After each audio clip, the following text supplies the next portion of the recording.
On to our next story, reports suggest that Iran's Atomic Energy Organization may restart activities at the Arak heavy water nuclear reactor. The report also said heavy water can be employed in reactors to produce plutonium, which is the fuel used in nuclear warheads. Iran stopped complying in May with some of the commitments in the 2015 nuclear deal that was agreed with global powers after the United States unilaterally withdrew from the accord in 2018 and reintroduced sanctions on Tehran. The remaining signatories have tried to hold the nuclear deal together, an increasingly difficult task as tensions between Washington and Tehran have soared in recent weeks.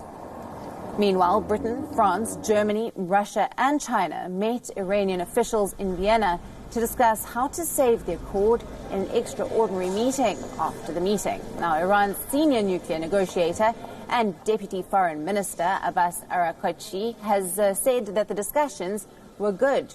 He, however, added that Britain's seizure of the Iranian oil tanker was a breach of the ailing 2015 nuclear deal.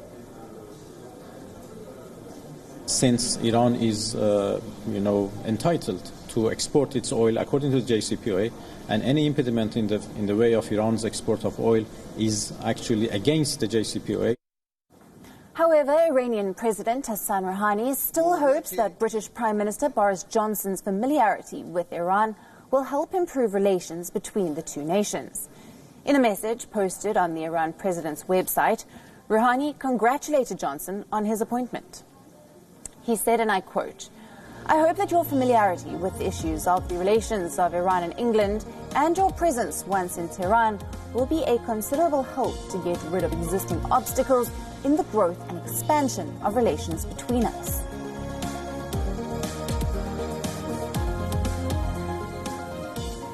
Ariha in Syria's Idlib province has been battered by yet another airstrike, leaving 11 people dead and several others injured.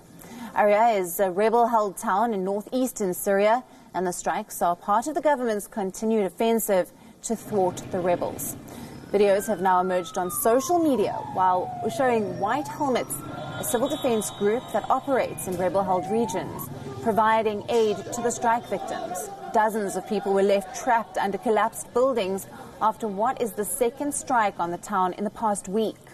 Ariha was pounded by an airstrike last Wednesday, leaving 10 people dead. Reports suggest that the latest strike was on the town's main square. Airstrikes in Syria have been on the rise. The government, in alliance with Russian and Iranian forces, have been stepping up the attacks on the rebel-held regions. Last Friday, United Nations Human Rights Chief Michelle Bachelet has condemned what she called international indifference over the strikes. The casualties from the strikes are indeed appalling. Just in the last 10 days, more than 100 people have been killed in airstrikes, and most of these are civilian casualties. Bachelet has gone on to say that international attacks against civilians are war crimes and that the people who ordered them must be held responsible.